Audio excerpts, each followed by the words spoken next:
Good morning. Welcome back to Ladybug Gray's Daily Devotional Edition. Today is Friday, April 24th. Today's message is, what is your true purpose? Fulfillment comes not from what we gain or accomplish in life, but from knowing and serving God. Before we get into our prayer. Father, as I read and receive your word, may it deeply be rooted in me. So when difficulty comes, it'll be your word that encourages and strengthens me. Amen. We're going to be in 1 Samuel 16, verses 6 to 13. It's messed up. Why won't it? There we go. No, it's still not. There we go. When they entered, he looked at Eliab and said, "Surely the Lord's anointed is before him." But the Lord said to Samuel, "Do not look at his appearance or at the height of his stature, because I have rejected him. For God sees not as a man sees. For man looks at the outward appearance, but the Lord looks at the heart." Then Jesse called Abinadab and made him pass before Samuel. And he said, "The Lord has not chosen this one either." Next Jesse made Shammah pass by, and he said, "The Lord has not chosen this one either." Then Jesse made 7 of his sons pass before Samuel, but Samuel said to Jesse, "The Lord has not chosen these." And Samuel said to Jesse, "Are these all the children?" And he said, "There remains yet the youngest, and behold, he is tending the sheep." Then Samuel said to Jesse, "Send and bring him, for we will not sit down till he comes." So he sent and brought him in. Now he was ruddy, with beautiful eyes and a handsome appearance, and the Lord said, "Arise, anoint him, for this is he." Then Samuel took the horn of oil and anointed him in the midst of his brothers. And the Spirit of the Lord came mightily upon David from that day forward. And Samuel arose and went to Ramah. I remember that story.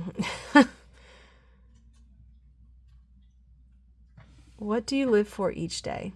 Basing your aspirations on getting ahead typically ends in disappointment. Maybe you've already achieved a goal of saving for the future or moving up a corporate ladder. You might be given to charity and volunteering at church, but somehow still feel unfulfilled. If so, there is a truth you need to hear. God gives each of us life for a reason, namely to serve him. Nobody finds inner peace without understanding this fact. Our society teaches us that pleasure, prosperity, and popularity will make us happy. But living in the service of self always leaves us empty. Whatever we'll become in this life, we are to process by developing into the right now, one day at a time. Consider David. He was anointed king long before actually assuming the role of ruler. He spent many years serving the purpose of God in insignificant places while developing into a great man.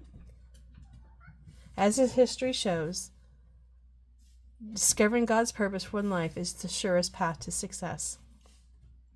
Our Father's purpose for us comes from his love, which is perfect. None of us can know the things he has in store for us, but we can trust his plan. Surrender to the Lord and say, "Not my will, but yours be done." And that actually reflects back to yesterday's message about that one prayer I mentioned. Basically, not my will, but yours be done. And that is, how I said about truncating it and putting it into a daily prayer if you already have one. That right there is really basically sums it up. Not my will, but yours be done.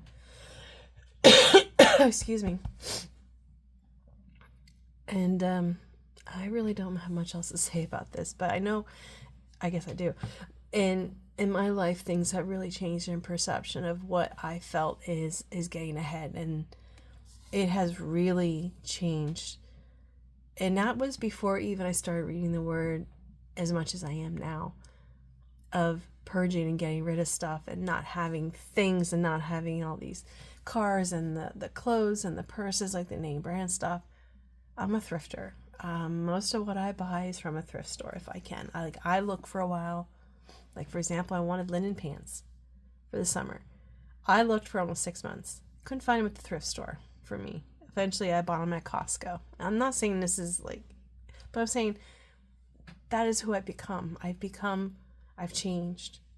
And the more I get into the Word, the more I'm changing and the more I'm seeing things of what getting ahead is. Like before, I just would have went out into the store, and I almost say grocery store, and just buy a name brand and be done with it. And that's not what I'm doing anymore. I'm changing.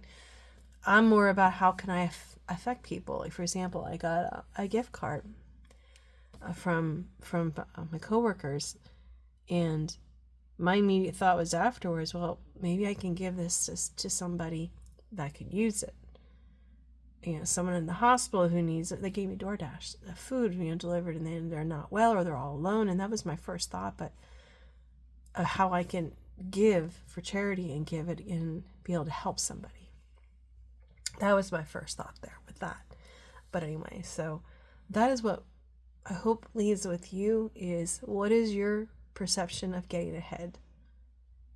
Is it the cars? Like, I see people who are house rich but poor, and that's the best example I can. That's what I was raised on. Buy what you can afford. And you see a lot of people these days buying expensive cars, and they got the nails and all these clothes, but they have nothing else. I would rather have my stock in God any day of the week, because that pays dividends well above anything that we have here on this earth. And that's how I now look at things. So I hope you have a wonderful day and a blessed day. And I'll talk to you tomorrow.